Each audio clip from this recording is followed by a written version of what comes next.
the left from Yan'an-Fu to Canton in the International Air Race, Jimmy Allen and Speed Robertson arrive over their destination to find the city and airport hidden by an impenetrable fog. The intrepid Jimmy dives into the mist with his parachute, discovers the field, and by means of a signaling pistol, guides the veteran Speed to it. The great ace feels his way down through the dense vapor and makes a skillful landing. We now find the two pilots standing on the edge of the field shortly after they've landed. The swirling wet clouds still blanket the airport like a tremendous shroud. Isn't this fog terrible? There doesn't seem to be any sign of a let-up. Oh, it's as bad as I've ever seen, Jim. Look out there. You can just see the faint outline of our ship, and it can't be over 30 feet from us.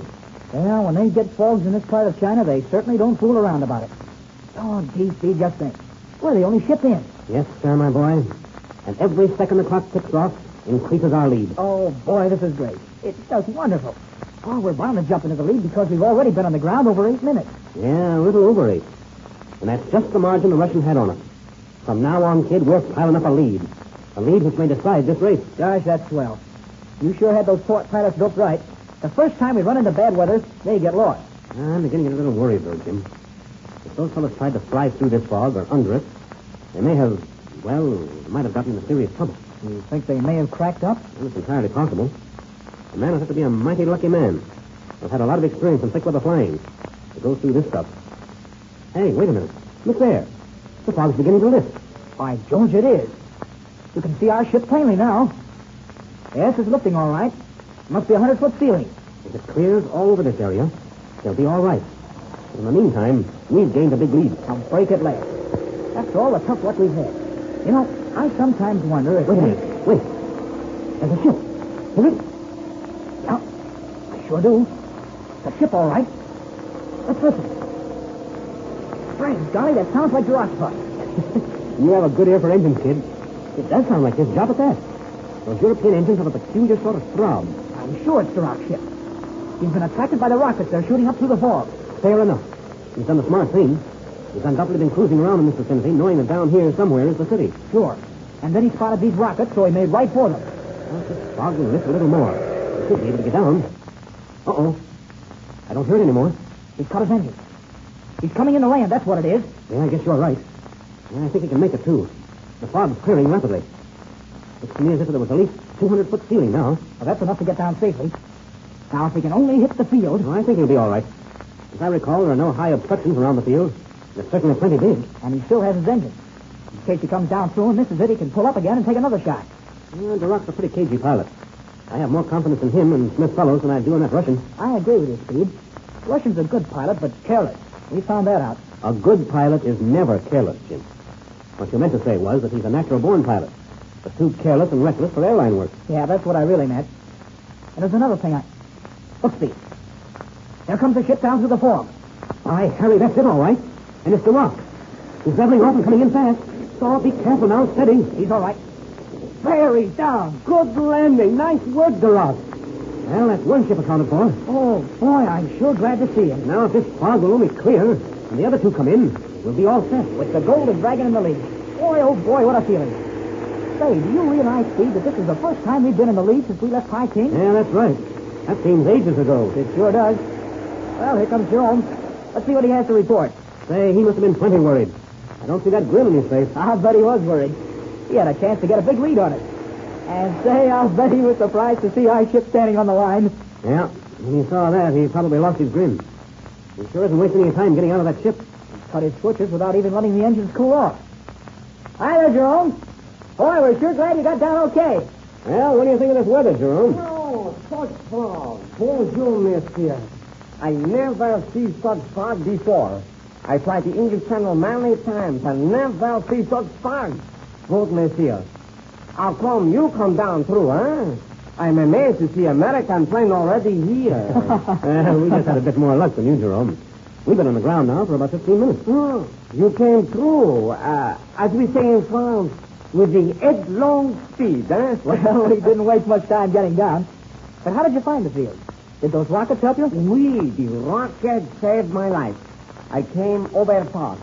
There is no radio to bring me here. I mean, a great mix-up. All I can see is fog. Everywhere I look, there is nothing but fog. So you began to circle around, eh? Oh, oui. I make the big circle. I know somewhere below me is the city. So I make the big circle, open the fog, go away west. Well, that was a smart thing to do, all right. It's a tough spot to be in. Over a strange country without a radio to guide you. And now I know that is true. And then what happened? Did you see one of the rockets? Oui. Suddenly, off to my right, a rocket come up and south. That was a great sight to me. I got a repair to live on here, and I rushed my plane in direction of that signal. I know just how you feel, Jerome. Such a feeling of relief. Oh, my. You do not know how good it makes me feel. Then did you see another rocket? They were sending them up every 30 seconds. Oui. As I fly in that direction, another rocket come up to tell me where I am. So, I think to myself, down below is the field. So, I pull back my throttles and prepare to land. And you did a good job of it, too. An excellent job. You gauged your glide exactly right. It couldn't have been better if the visibility had been unlimited. Oh, no. Thank you. I value where the phrase from. Such a flyer. Listen, there's another ship. And there's the sun, boring through the mist. The fog's cleared, fellas. A airplane, but I do not see it yet. Right around here somewhere. Well, he's safe enough now. There it is, off to the east. Say, he was way off his course. Yeah, I see it. Oui. The black plane. The Russian. Yeah, it's Ivan. There, he's turned. He's spotted the field. Fair enough. That leaves just one unaccounted Oh, for. the fine Englishman. I hope nothing has happened to him. We all hope that.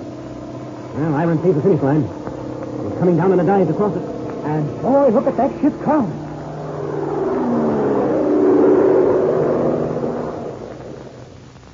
Well, let's see now, Jimmy. Yeah, we've got nearly 18 minutes. 18 minutes behind us. Say, that's a tough lead to overcome. Monsieur Aram, now 18 minutes behind you? No. He can never overcome such a lead. I think the American plane win this race now. Boy, oh boy, I hope so. We're out to win it. Any pilot who can land in a fog like this should win it. Say, wait. Don't you fellas be so previous. This race isn't over yet. We have that long hop to Nanking ahead of us. The longest lap of the whole race. A good many things can happen between here and Nanking. Oui, that is true. I wonder what's happened to Smith fellow. Sky's clear now, and there's not a sign of another ship. I'm George Kidd. He may be in trouble. Well, if we don't hear something from him soon, we'll have to start a search. Steve, that's the only thing that... Well, I'll be hanged. Say, Steve, look over there toward the passenger station. What do you mean, Tim? Oh, I see. Yeah, that girl over there.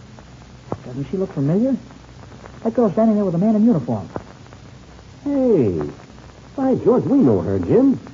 And that fellow with her. Well, he's an American naval officer. Say, I know who she is. Well, what in the world is she doing down here in Canton? Well, who is she, Jimmy? I seem to know her, but I can't place her. Why, you remember, she's a good friend of Barbara's. Don't you remember? She's the girl you took out to dinner one night, and then we went dancing afterwards. You know, Barbara introduced us to her. Oh, sure, of course. Mighty charming girl, too. Let's see now, what was her name? It's, Duncombe. Yeah, Patricia Duncombe. She's an American who came over here with her father. Sure, that's her name. Patricia Duncombe. Yeah, that's right. Her father came over here on business, and she accompanied him. Mighty charming girl. Well, what's she doing down here? Gee, that's funny. They left her in Shanghai just before the race started, and she expected to sail in a few days for Japan. Yeah, I remember her talking about that with her. Well, if she was sailing for Japan, she certainly was Japan. She certainly wouldn't be down here in Canton. So let's go over and say hello to her. Yeah, I'll be glad to see her again. Oh, you pardon, Mr. Jerome? Oh, oui, Monsieur Speed. I retire in favor of the beautiful lady. Okay, Jerome. We'll see you later. Oh, Jimmy. I wonder who the naval officer is. Must be one of the boys on leave from the Asiatic Fleet. Or maybe one of the officers from the River Patrol. It sure is a surprise. Won't be looking this way now. She sees us. Hi there. How are you? Hey, Jim. She was as surprised as we were. Oh. Hey, that's funny. Where's she going? Why, look, Speed. She's turned around and started into the station. I'll be hanged. Hey, that is funny. Hey there, Miss Duncombe. We want to see you. Well, can you beat that? She looked right at us and didn't even speak. It looks to me like that naval officer pulled her inside the station. Come on. Let's go to see what this is all about. All right, go ahead. I can't figure this thing out at all, the way that... Jimmy, they're gone. They're not here. Well, what is this, anyway? They just came through that door a second ago. Well, they're not inside. You can see for yourself. They just disappeared. Say, Jim, looks to me like she's trying to avoid us. Well, I'll be hanged. Hey, Speed, what's this all about, anyway? The boys, by their skill and daring, have jumped into the lead in the great race. But why is the American girl, Miss Duncombe, acting in such a mysterious manner? Is she trying to avoid meeting Jimmy and Speed? Let's see what develops in the next Air Adventure.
This program has come to you through the facilities of the World Broadcasting System.